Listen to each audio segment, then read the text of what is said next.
For as long as I can remember, I don't really remember having many friends as a kid.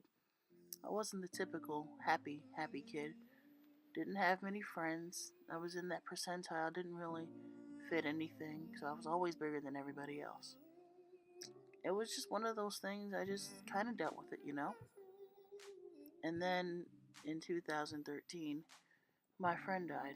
She committed suicide, and I was in the ninth grade, she was in 10th. I saw her the day before. So it was really weird, not seeing her there ever again after that one day. And that was when things got worse, I feel. Things definitely took a turn for the worst. I remember being at such a low, and it was the type of low that I've never been at before.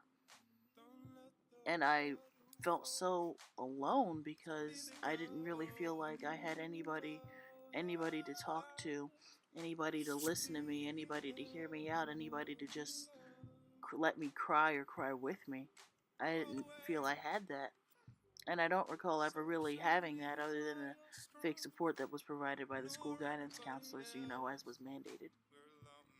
And in my senior year of high school, things definitely seemed to pick up.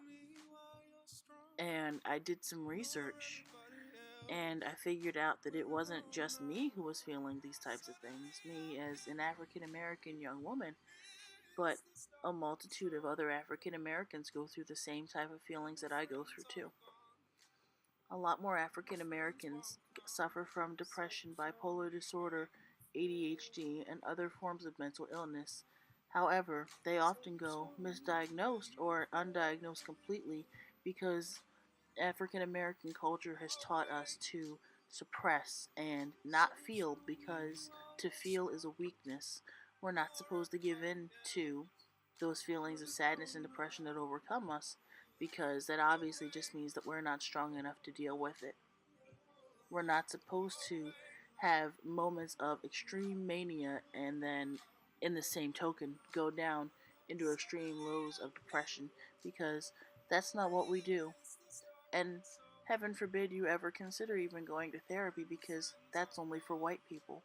Only white people go to therapy because that's the only people that you really see going for therapy in the movies and television shows and commercials. Black people don't go to therapy. Everybody knows that. Only white people go to therapy. And I'm glad that it took me so long to realize that I'm not the only one who's dealing with it. It sucks in the same token, but I'm glad that I at least had to come to that realization myself because I am now 20 years old and I can finally say that I have seen a therapist and my life has become a little bit better. Still some highs, still some lows, but everything is better now. A little bit better. But I can't say the same for everybody else who doesn't get the same opportunity as me. I hate that there's such a stigma around the African American community and mental illness. Maybe in time we can fix that. I really hope we can fix that because it's pretty important, pretty big deal, you know?